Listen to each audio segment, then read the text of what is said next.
Today I'm going to tie a fly that was created in British Columbia by a man called Tom Murray. It's the rolled muddler, which is a skinnier version of the much more well-known muddler minnow.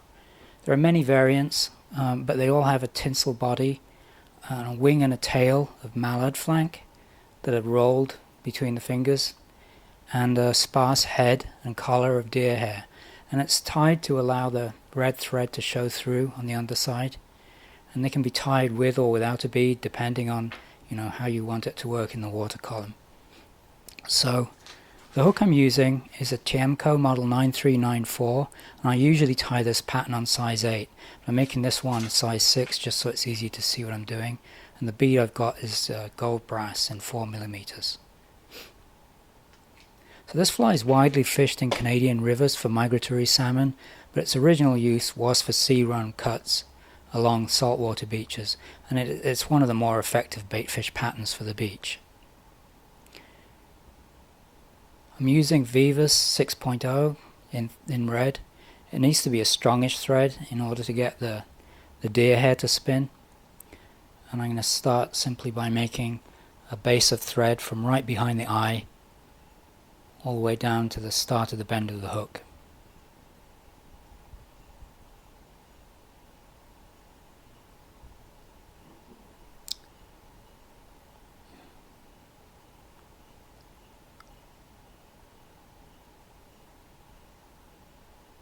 There, about there. I'll just trim away the waste piece. Now for the wing and tail, I like to use mallard flank feathers that are dyed wood duck gold. I think this is a really nice scalpiny color. I'm just going to isolate 12, 15 fibers maybe, match up the tips, and then pull them off the stem. Now I'm going to trim off the butt ends of those fibers flush and roll them between my finger and thumb until they're nicely splayed out, like that. For now I'm just going to tie them in with a few turns where I want them. Make sure that they're sitting how I want them on the top of the hook.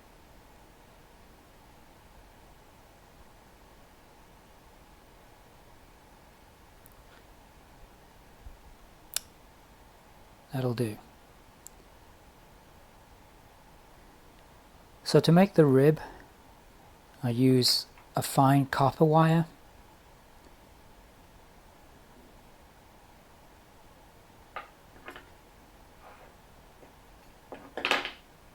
And I'm going to tie this in actually a few millimeters further along the hook from the tail, because I want to leave just a short red tag of red thread at the back of the body.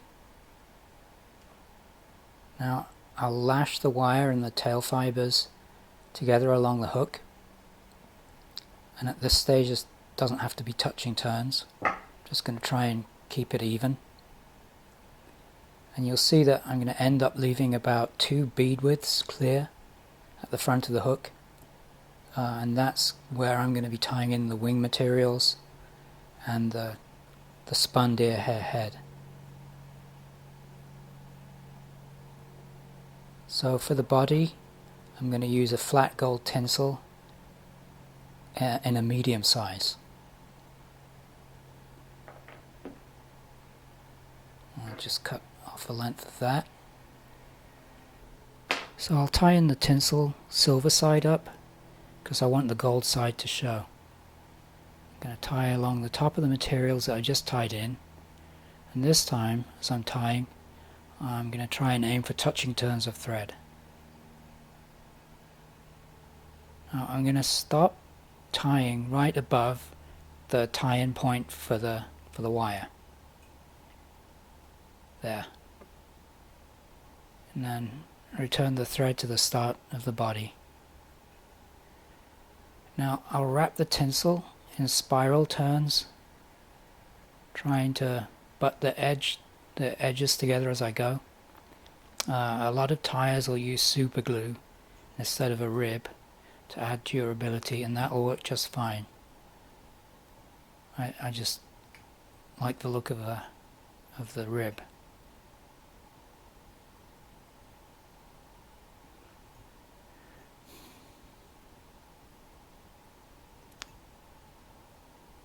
Okay, now I'll tie off the tinsel.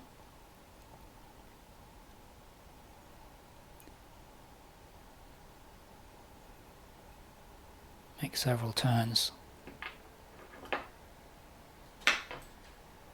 I'll cut that off very close. I'll take my wire and wrap it in the opposite direction, keeping it under a fair amount of tension as I go.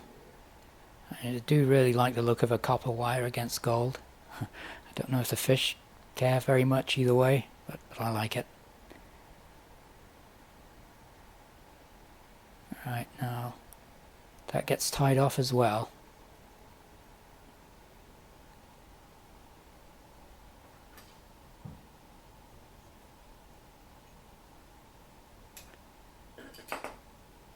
I'm just going to even up the thread wraps along that front section.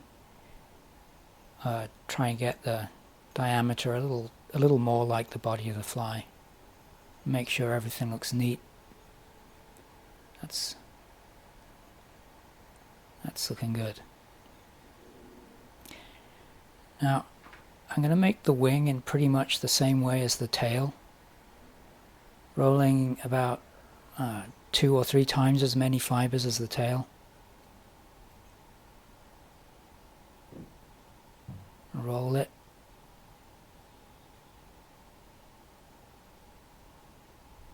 And I'm going to make the wing to be about the length of the body and tail combined. See how that looks? Yeah, that's okay. I'm going to tie it in right in front of the body. Okay, that's sitting good.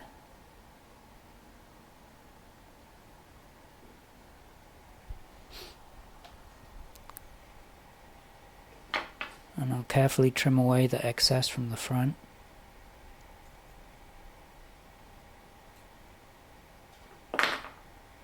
Wrap all that stuff down.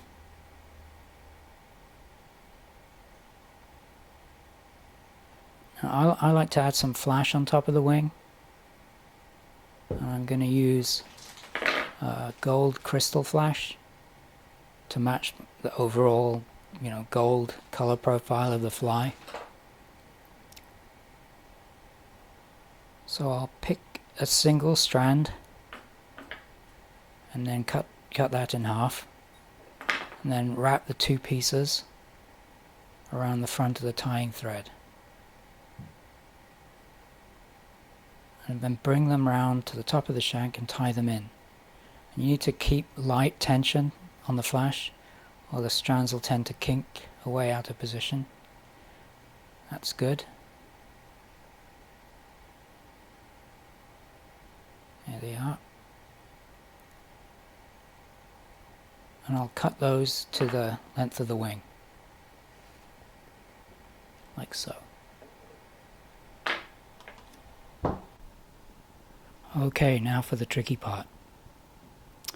I'm using natural deer hair for the head, and first I'm going to take a very small chunk of this, no more than maybe 15 hairs. This fly works best when it's dressed very sparsely.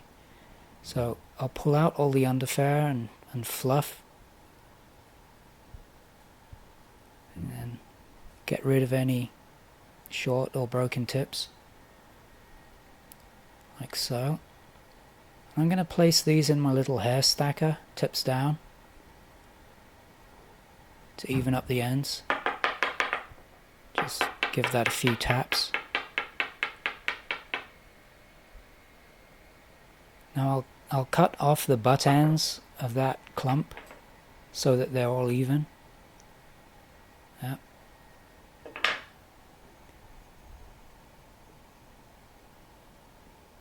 And I want the collar to be about the length of the hook shank. Now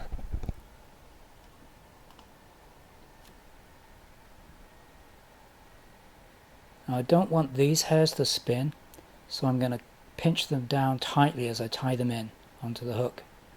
Let those cut ends flare. And then brush those back and tie in.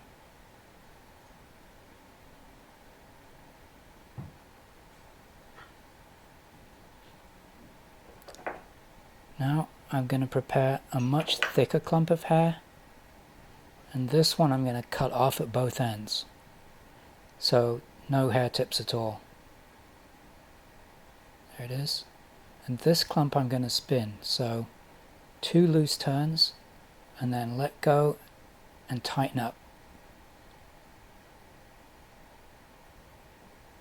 And then push all those ends away from the bead and make some more wraps to secure everything down. So I'm just tying through the ends. And you should end up looking something like this. I'm going to put in a whip finish right behind the bead.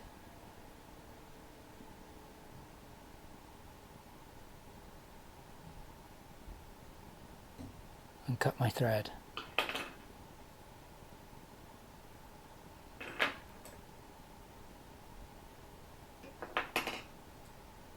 Now we've got to give it a haircut. So the first thing I'm going to do is I'm going to just carefully slide the scissors down along the top of those long collar hairs and snip away the butt ends to define where the back end of the head's going to be. And I'm going to keep doing that all around the fly.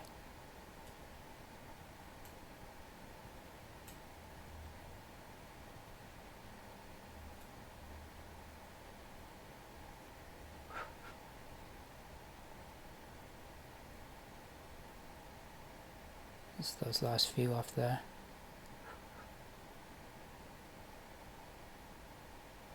Okay. Now I'm going to go in and shape the head from the front to the back. And I'm going for a more or less bullet-like profile. All the way around.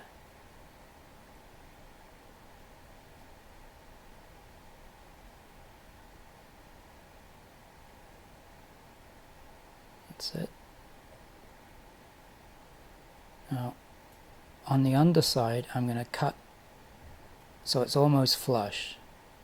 So I've got that red thread exposed that I guess looks like gills.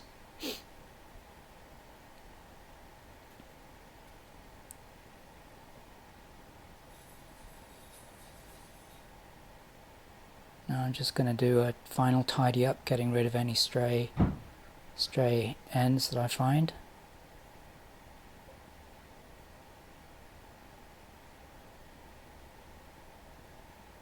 I see a couple of bits there. Okay, and that will do it.